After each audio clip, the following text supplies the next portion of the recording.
परिचय। क्या तुम दिल्ली में यमुना नदी के किनारे गए हो?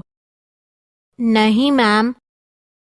हाँ मैम, मैं एक बार गया हूँ, लेकिन मैम नदी के किनारे बहुत खराब बदबू थी और वो बहुत गंदी भी थी। हाँ गौरव, तुम बिल्कुल सही हो। यमुना इस समय भारत की सबसे अधिक प्रदूषित नदी है, लेकिन पहले ये स्वच्छ थी, किंतु अब हमारी गतिविधियों ने इसे प्रदूषित कर दिया है तथा ये गंदी दिखती है। मैम, हम किस प्रकार इस नदी को प्रदूषित कर रहे हैं? हमारी बहुत सी गतिविधियां जैसे प्लास्टिक के थैले फेंकना, कारों से होने वाला प्रदूषण, औद्योगिक कचरा डालना, इसकी स्वच्छता को क्षति पहुंचाते हैं। आओ इन्हें और हमारे पर्यावरण पर इनके प्रभावों के बारे में विस्तार से जानें। उद्देश्य। इस पाठ के अंत में आप निम्न करने में सक्षम हो जाएंगे: पर्यावरण को परिभाषित करने और इसके सजीव और निर्जीव कारकों की सूची बनाना, परितंत्र की अवधारणा, उसके घटकों और जैव घटकों के समूहकरण की चर्चा करना, एक दूसरे के पोषक जीवों की श्रृंखला यानी आहार श्रृंखला और जाल बनाना, मानवीय गतिविधियां किस प्रकार हमारे पर्यावरण के लिए खतरा बन गई हैं, इनका वर्णन करना। पारितंत्र। पारितंत्र किसी क्षेत्र में सभी पौधों, जंतुओं तथा सूक्ष्म जीवों के साथ पर्यावरण के सभी अजैव भौतिक घटकों की अन्योन्य क्रिया से बना एक प्राकृतिक तंत्र होता है। पारितंत्र के अवयव। पारितंत्र निम्न 2 अवयवों से बनता है: जैव घटक, जिनमें सभी जीव सम्मिलित होते हैं। अजैव घटक में सम्मिलित हैं भौतिक कारक जैसे धूप, ताप, रासायनिक कारण जैसे खनिज पदार्थ, मृदा की नमी इत्यादि।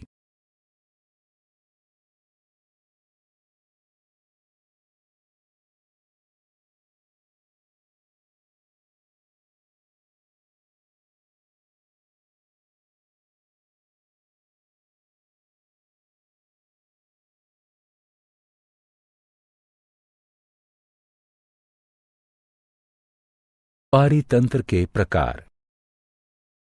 पारितंत्र के प्रकार। पारितंत्र के 2 प्रकार हैं: प्राकृतिक पारितंत्र, वन, रेगिस्तान, घास के मैदान, पर्वत इत्यादि। कृत्रिम पारितंत्र, पार्क, बगीचे, अनाज के खेत, चिड़ियाघर इत्यादि।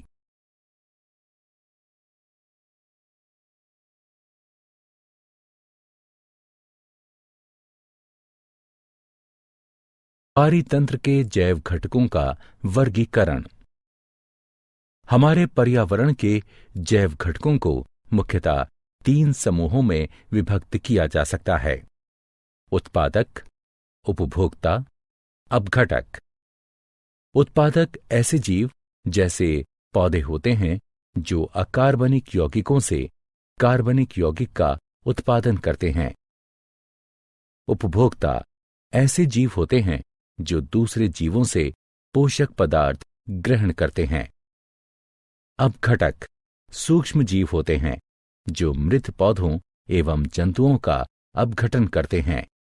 वे मृदा में उपस्थित जटिल कार्बनिक पदार्थों का सरल अकार्बनिक पदार्थों में अपमार्जन करते हैं, जिनका पौधों द्वारा पुनः प्रयोग होता है।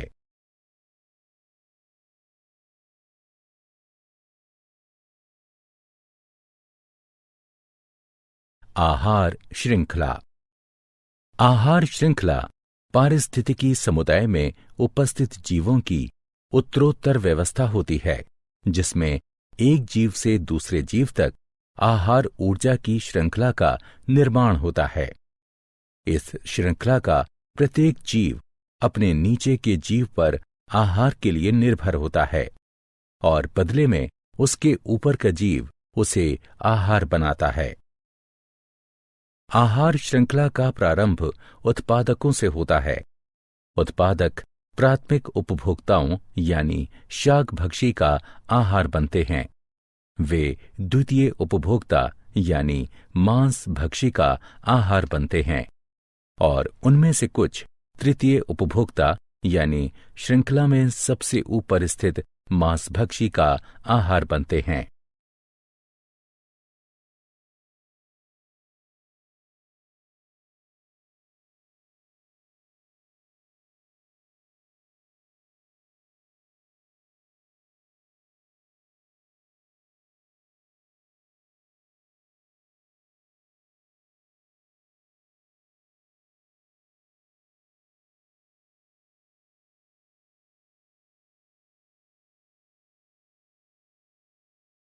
पोषी स्तर। आहार श्रृंखला का पोषी स्तर। आहार श्रृंखला का प्रत्येक चरण जिसमें आहार ऊर्जा का स्थानांतरण होता है उसे पोषी स्तर कहते हैं। प्रथम पोषी स्तर में उत्पादक होते हैं। द्वितीय पोषी स्तर में प्राथमिक उपभोक्ता होते हैं। तृतीय पोषी स्तर में द्वितीय उपभोक्ता होते हैं। चतुर्थ पोषी स्तर में तृतीय उपभोक्ता होते हैं। चूंकि प्रत्येक पोषी स्तर पर आहार ऊर्जा का स्थानांतरण कम होता जाता है, इसलिए पोषी स्तरों की संख्या सीमित होती है और 4 या 5 से ज्यादा नहीं होती। पोषी स्तर। आहार श्रृंखला के पोषी स्तर में ऊर्जा का प्रवाह। हरे पौधे यानी उत्पादक उनकी पत्तियों पर पड़ने वाली सौर ऊर्जा का 1% ग्रहण करते हैं और प्रकाश संश्लेषण के दौरान उसे आहार ऊर्जा के रूप में संचित करते हैं। एक पोषी स्तर से दूसरे पोषी स्तर तक ऊर्जा के स्थानांतरण के दौरान 90% ऊर्जा का क्षय हो जाता है और केवल 10% ऊर्जा ही एक स्तर से अगले पोषी स्तर तक स्थानांतरित होती है। अतः प्रत्येक पोषी स्तर पर ऊर्जा के स्थानांतरण में 10% का ह्रास होता है। इसे ऊर्जा स्थानांतरण का 10% नियम कहते हैं। जैव आवर्धन। हानिकारक रसायन जैसे कीटनाशक तथा पीड़कनाशक जिनका प्रयोग फसलों को कीटों और पीड़कों से बचाने के लिए किया जाता है, उनको पौधे अवशोषित कर लेते हैं और ये आहार श्रृंखला में प्रवेश कर जाते हैं। चूंकि ये रसायन अजैव निम्नीकृत है, यह प्रत्येक पोषी स्तर पर उत्तरोत्तर संग्रहित होते जाते हैं और इनकी मात्रा बढ़ती जाती है। क्योंकि किसी भी आहार श्रृंखला में मनुष्य शीर्षस्थ है, अतः हमारे शरीर में यह रसायन सर्वाधिक मात्रा में संचित हो जाते हैं। ऊंचे पोषी स्तर के जीवों के शरीर में हानिकारक रसायनों की मात्रा बढ़ने को जैव आवर्धन कहते हैं। आहार जाल। पर्यावरण में उपस्थित परस्पर संबंधित विभिन्न आहार श्रृंखलाओं के जटिल तंत्र को आहार जाल कहते हैं।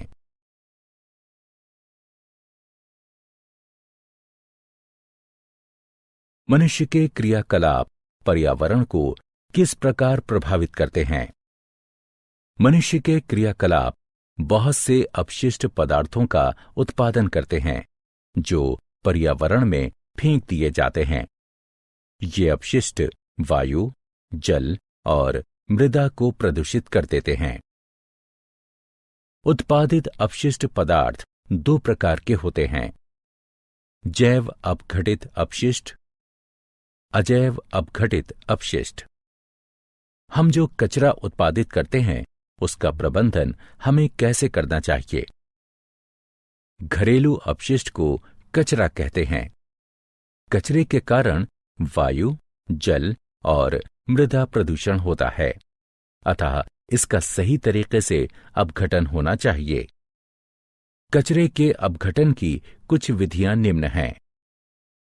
भूमि भराव, पुनर्चक्रण, बायोगैस और खाद का उत्पादन, कूड़ा खाद की तैयारी, भस्मीकरण, अपशिष्ट शोधन संयंत्र।